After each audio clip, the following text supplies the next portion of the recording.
So, here I am, the high school valedictorian, standing on the precipice of my teenage dreams, and I can't help but think, wow, how did I get here? It's not like I was the kid who had it all figured out. I wasn't the star athlete, the popular kid, or even the one with a killer TikTok account. No, I was more like the kid who spent lunch in the library, surrounded by books and the faint smell of old paper, contemplating the meaning of life while trying to figure out how to ask someone to prom. Spoiler alert, I never did. Becoming valedictorian is a bit like winning the lottery, except instead of cash, you get a diploma and the responsibility of giving a speech that people will likely forget before they even leave the auditorium.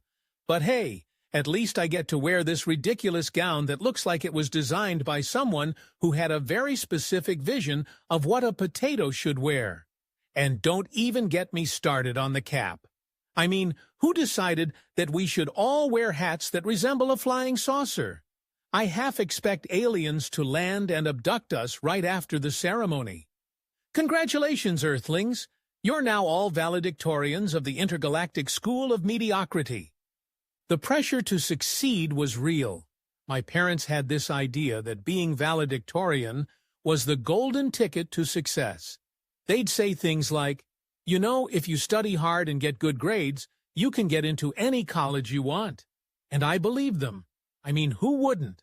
So there I was, nose deep in textbooks, cramming for exams, and listening to motivational podcasts at 2 a.m., while my friends were out living their best lives, posting about parties and adventures. I was the kid who got excited about a new edition of the encyclopedia. Did you see the new volume? It has a whole section on the history of cheese. Because, you know, cheese is important.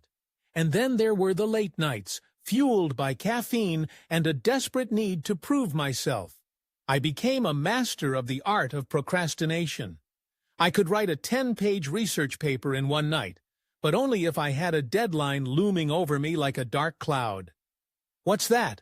The paper is due tomorrow? Time to channel my inner Shakespeare. Meanwhile, my friends were like, hey, want to binge watch the latest season of that show? And I'd be like, I can't. I have to study. As if Netflix was the ultimate villain in my quest for academic glory. But let's not forget the teachers. Oh, the teachers. They were like my personal cheerleading squad, but with less pom-poms and more red pens. I remember one teacher saying, you have so much potential. You could be anything you want. And I thought, great, but can I be a professional napper? Because that's my true calling. Instead, I was stuck balancing calculus equations and Shakespearean sonnets, all while trying to figure out how to manage my social life, which was basically non-existent. And now as I stand here, ready to deliver my valedictorian speech, I realize that I have no idea what to say. Should I inspire my classmates with tales of perseverance and hard work? Or should I just tell them that it's okay to not have it all figured out?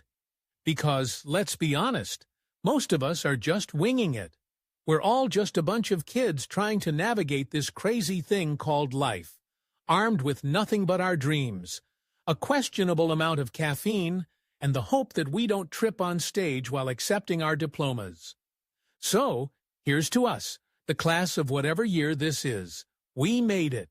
And if life doesn't go according to plan, at least we can always look back and say we were valedictorians. That's something, right? Now, if only I could figure out how to turn that into a career.